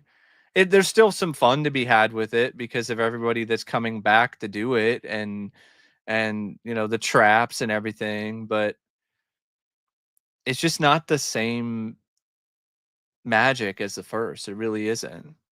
And it doesn't help either that it does a lot of things that really clearly are trying to copy the first movie. Mixed nuts, eh. I did a review of that on my channel if you're curious about my thoughts on that one, Will Ferrell number 1. Just I mean, I didn't hate it, but it's definitely not a Christmas classic for me. I definitely like something like The Ref more, but I still wasn't like, "Oh man, The Ref is amazing," like some people make it out to be. My Christmas films are, Home Alone, Christmas Vacation, and actually Toys with Robin Williams. Like those are like some of my favorite Christmas movies. Hook is also kind of a Christmas film, if you really think about it, at least part of it.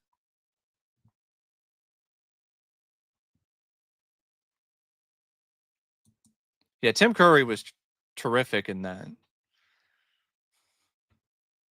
Get on your knees and tell me you love me. I love you.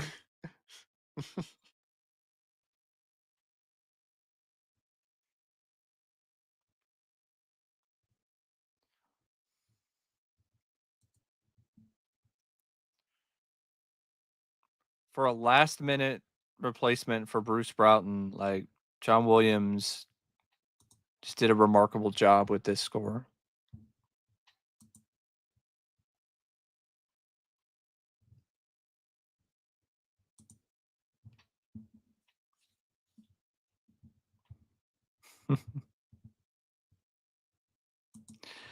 Well, that's Home Alone. Thank you for joining me on this a special live fan commentary of the film. Um, I apologize for there being a lot of moments where there's like dead spots. I'm not saying much. I'm just watching the movie. or I didn't get to do the chat. Um, this is something that's definitely, like I said, work in progress for me when it comes to doing these live commentaries. But it was fun. It was fun revisiting the movie, watching this holiday classic again, and appreciate everybody that joined in on the chat. And it wasn't like a ton of people, but it's one of those things where I'll just take what I can get. Um, what roles would I have suggested for Mac after Good Son and Richie Rich?